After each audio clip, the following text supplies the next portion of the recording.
మీరు ఇంజనీరింగ్ చేశారా? జాబ్స్ కోసం సెర్చ్ చేస్తున్నారా? 3600 మందికి పైగా స్టూడెంట్స్ కి జాబ్స్ వచ్చేలా చేసిన కోడ్ జ్ఞాన్ 100 డేస్ సాఫ్ట్వేర్ కోర్సులో జాయిన్ అవ్వండి. మీ కెరియర్ ని బిల్డ్ చేసుకోండి.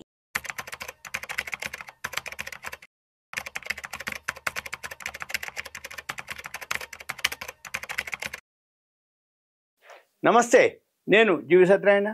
ఈరోజు ఈ ఎపిసోడ్లో గోల్డ్ గురించి. గోల్డ్ ఆల్ టైమ్ హైక్ పోయిందని చెప్తూనే ఉన్నారు. తగ్గుతుంది, మళ్ళీ పెరుగుతుంది.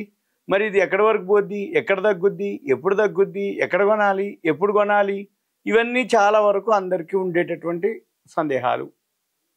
అయితే మనం ఏం చేయాలి, ఏం చూడాలి అంటే, నేనే కాదు మీరు కూడా అబ్జర్వ్ చేయొచ్చు, చూడొచ్చు, ఫాలో అవ్వచ్చు. ఎలా అంటే, ఎవరైతే ఇప్పుడు అన్ని ఆండ్రాయిడ్ ఫోన్లు ఉన్నాయి, ల్యాప్టాప్లు ఉన్నాయి, సెల్ ఫోన్లు ఉన్నాయి, డెస్క్టాప్లు ఉన్నాయి. కాబట్టి investing.com అని ఒక వెబ్సైట్ ఉంటుంది. INVESTING investing.com అని ఒక వెబ్సైట్ ఉంటుంది. ఆ వెబ్సైట్లోకి వెళ్ళి అక్కడ లెఫ్ట్ సైడు మార్కెట్స్ అని ఉంటుంది. మార్కెట్స్ మీద కర్సర్ పెడితే రియల్ టైమ్ కమోడిటీస్ అని వర్డ్ వస్తుంది. దాన్ని క్లిక్ చేస్తే గోల్డ్, సిల్వర్, ఏవైతే మన క్రూడ్ ఆయిల్, న్యాచురల్ గ్యాస్ ఇవన్నీ ఉన్నాయో, కాపరు, అవన్నీ చూపిస్తుంది. మనం గోల్డ్ మీద కనుక క్లిక్ చేస్తే గోల్డ్కి సంబంధించినటువంటి గ్రాఫ్ వస్తుంది. గోల్డ్కి సంబంధించిన ఇన్ఫర్మేషన్, వరల్డ్ మార్కెట్లో గోల్డ్ ఎంత ట్రేడ్ అవుతుంది లైవ్. ఇప్పుడు మనం వీడియో చేసే టైంకి హాలిడేస్ ఉన్నాయి. Good Friday holiday, Saturday holiday, Sunday holiday, Monday మళ్ళీ వర్కింగ్ డే. ఈ మండే వర్కింగ్ డే ఏదైతే ఉందో, ఇప్పుడు థర్స్డే నైటు గోల్డ్ వచ్చి $3,371.90 ఆల్ టైమ్ హైక్ వెళ్ళటం జరిగింది. గురువారం వెళ్ళి 3,341.30 క్లోజ్ అవటం జరిగింది వరల్డ్ మార్కెట్. ఔన్స్ బంగారం, గోల్డ్ ధర అది అన్నమాట. ఇక మీరేం చూడాలి, మనం మండే ఓపెన్ అయ్యే టైంకి, ఓపెన్ అయిన తర్వాత మండే వరల్డ్ మార్కెట్లు, ఔన్స్ బంగారం అక్కడ ఇప్పుడు 3,341.30 చూపిస్తుంది. అంతకంటే తక్కువ ఉందా, తగ్గుద్ది. అంతకంటే ఎక్కువ ఉందా, పెరుగుద్ది. ఇక మన పని ఏంది, అక్కడ రెండు ఉంటుంది. డేస్ రేంజ్ అంటే ఏ రోజైతే చూస్తున్నామో ఆ రోజు లో హై చూపిస్తుంది అప్పటికప్పుడు, అంటే ఆ టైంలో జరిగినటువంటిది. మళ్ళీ 52 వీక్ రేంజ్ అంటే 1 ఇయర్లో ఏదైతే లో హై ఉంటుందో అక్కడే ఉంటుంది. $2,285.20 లో ఇయర్లీ, $3,371.90 హై. అది మొన్న గురువారమే రావడం జరిగింది. ఇకపోతే ఇక మళ్ళీ గోల్డ్కి వచ్చేటప్పటికి ధర పెరిగినా కానీ దిగుమతులు కూడా పెరగడం జరిగింది. ఎందుకు పెరిగినాయి ఏంటిదనేది చూద్దాం. అయితే బంగారం ధర ఎప్పుడైతే పెరుగుతుందో, ఒక పక్కన అంటే కొనాలని ఉన్నా కానీ కొనుక్కుంటూనే ఉన్నారు, కొనేవాళ్ళు ఏమి తగ్గట్లేరు. ఒకటి అంటే ఎందుకు రీజను, ఇంకా పెరుగుద్దని ఒకటి. నెంబర్ 2, పెళ్ళిళ్ళు ఉన్నాయి ఇప్పుడు సీజన్. తర్వాత అక్షయ తృతీయ వస్తుంది, ఏమో అక్షయ తృతీయకి ఇంకా పెరుగుతుంది. పెళ్లి టైంకి మనం హడావిడి చేసి పెరిగితే మనం కొనుక్కోండి, ఏమోలే ఇక కొనాలి తప్పదు, ఎంతో కొంత అయినా కొనాలి కాబట్టి కొంచెం తక్కువైనా కొనాల్సిందే. కాబట్టి అంటే ధర పెరిగినంత మాత్రాన కొనకుండా ఊకోలేము.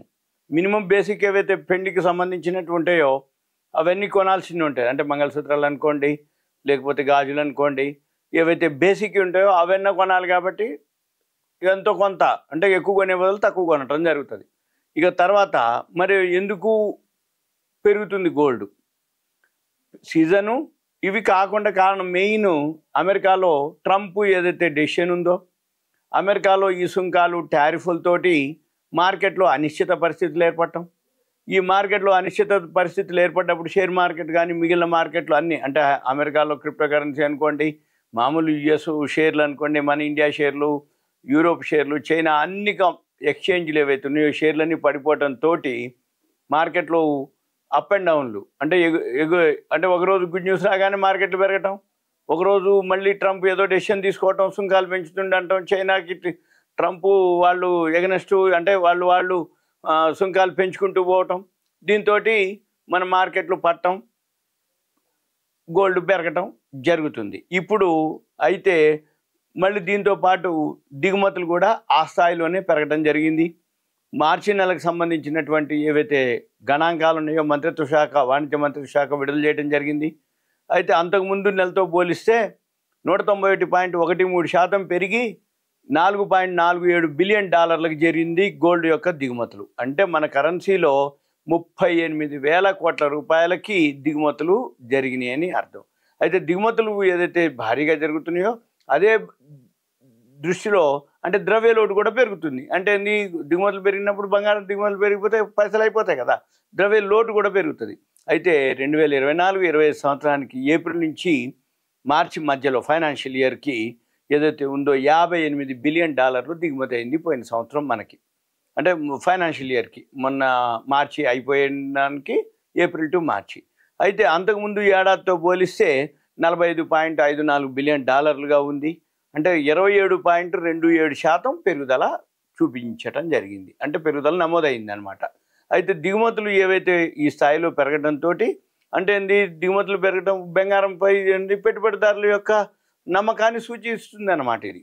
తర్వాత ముఖ్యంగా ఏదైతే ఉందో గోల్డ్ పెరగడానికి రీజన్ కారణం అంతర్జాతీయంగా ఏదైతే నెలకొన్న అనిశ్చిత పరిస్థితులు, బ్యాంకుల నుంచి డిమాండు, ధరల పెరుగుదల, వీటన్నిటితోటి దిగుమతుల యొక్క విలువ కూడా పెరగడం జరిగింది అని తెలవటం అనమాట. అయితే ప్రస్తుతం 10 గ్రాముల ధర ఏదైతే ఉందో 98,000 పైనే ఉంది. అంటే ఇంకొక 98,000 చిల్లర కూడా అయింది. ఇంకొంచెం అనమాట, ఒక 1000, 1200, 1500 అట్లా వచ్చేస్తే లక్ష అంటారు. అది రేపు అక్షయ తృతీయ లోపు కావచ్చు, లేదు పెళ్ళిళ్ళ సీజన్ కాబట్టి ఇంకో వారం 10 రోజులు ఎప్పుడో 30వ తారీఖు ఉంది అక్షయ తృతీయ. ఈ లోపల ఎప్పుడైనా ఒకసారి టచ్ చేయొచ్చు కూడా అనేది ఉంది. తగ్గినా మళ్ళీ పెరిగే అవకాశాలే కనపడుతున్నాయి అన్నమాట. అయితే వీటన్నిటి కారణం ఏంది? అమెరికా ఏదైతే వాళ్ళు అనుసరిస్తున్నటువంటి వాణిజ్య విధానాలు, ఆ కారణాలు అని చెప్పుకోవచ్చు. అయితే వెండి దిగుమతులు మాత్రం 80% తగ్గినాయని నమోదైంది. $119.3 మిలియన్ నమోదుగా వాణిజ్య మంత్రిత్వ శాఖ తెలపడం జరిగింది. అయితే పూర్తి ఫైనాన్షియల్ ఇయర్కి చూస్తే 11.24% గణాంకాలు తగ్గినట్లుగా ఏది వెండి, సిల్వర్. అయితే మనం దిగుమతి చేసుకున్నటువంటి భారత్ ఏదైతే ఉందో బంగారంలో 40% వాటాతోటి స్విట్జర్లాండ్ బాగా అగ్రస్థానంలో ఉంది. యుఏఈ, యునైటెడ్ అరబ్ ఎమిరేట్స్ వాళ్ళు 16%, దక్షిణాఫ్రికా 10%. అంటే దిగుమతి చేసుకుంటున్నటువంటి దేశాల యొక్క స్థానాలు అనమాట. అయితే మొత్తం దేశంలో దిగుమతి అయ్యే మొత్తంలో 8% మనది వాణిజ్య మంత్రిత్వ శాఖ తెలపడం జరిగింది. టన్నుల్లో చూసుకుంటే 2023-24 ఫైనాన్షియల్ ఇయర్కి 795.32 టన్నులు బంగారం దిగుమతి చేసుకుంటే 24-25కి వచ్చేటప్పటికి 757.15 టన్నులు కొంచెం తగ్గింది అన్నట్టు. ఫిబ్రవరి నెలలో 62% తగ్గింది. ఇక అంతకు ముందుతో పోలిస్తే జనవరిలో 40.8%, 2024 డిసెంబర్లో 55.3% తగ్గింది దిగుమతులు అనమాట. అంటే అంతకుముందుకి ఇక్కడికి మళ్ళీ ఫిబ్రవరిలో మాత్రం తగ్గింది, జనవరిలో 40.8 పెరిగింది, ఓవరాల్గా డిసెంబర్లో మాత్రం పెరిగింది ఏది ఈ డేటా ప్రకారం. అయితే ప్రస్తుతం చైనా తర్వాత అతిపెద్ద దిగుమతిదారు ఎవరై అంటే మనమే. ముఖ్యంగా ఈ ఏదైతే జ్యువెలరీ ఉందో అది బాగా డిమాండ్ ఉండటం అనేది తోటి ఇక్కడ రావటం, అంటే జ్యువెలరీ విషయంలో గోల్డ్ మన వాళ్ళు పెరిగినా కానీ కొంటున్నారు అనేది డేటా ప్రకారం తెలుస్తుంది. అయితే దీన్ని బట్టి వరల్డ్ మార్కెట్లు అనుకోండి, ఇవన్నీ అనుకోండి, మనం ఏం చేయాలి అంటే మీరు investing.comలో చూసుకుంటే తగ్గినప్పుడు మీరు ఎంటర్ అవ్వటం కానీ, ఇంకా ఏదైనా మీకు డౌట్ ఉంటే దయచేసి కాల్ చేయవద్దు. మీకు ఏదైనా చెప్పదలుచుకున్నా, అడగదలుచుకుంటే మీ పేరు, ఏరియా, వాట్సాప్ మెసేజ్ పెట్టండి. నాకు పెడితే నేను దానికి సంబంధించిన గోల్డ్ కానీ ఎనీ కానీ ఎక్కడ చూడాలి, ఎట్లా చూడాలి, ఎక్కడ కొనాలి, ఎక్కడ అమ్మాలి, ఎప్పుడు కొనాలి, ఎప్పుడు అమ్మాలి, లేదు కొనుక్కోవాలి, మ్యారేజెస్ ఉంటాయి, లేకపోతే పండగలు, ఈవెంట్స్ అంటే గృహప్రవేశాలు లాంటివి, ఏదన్నా రీజన్, మెయిన్ పెళ్ళిళ్ళు వాటికి ఇప్పుడు సీజన్ కాబట్టి, తర్వాత గృహప్రవేశాలు, అటువంటి గృహప్రవేశాలు ఇప్పుడు రియల్ ఎస్టేట్ కొంచెం డౌన్ కాబట్టి దాని బదులు మిగిలిన ఈవెంట్స్, ఇప్పుడు అక్షయ తృతీయ మెయిన్ ఉంది, దానికోసం లేదు అనుకుంటే పెట్టుబడి కింద పెరుగుతుంది అనే ఉద్దేశం, ముందు పెరుగుతుంది అనుకున్నప్పుడు కొనుక్కోవటం అనేది సేఫ్. ఓకే, థ్యాంక్ యూ, సెలవు.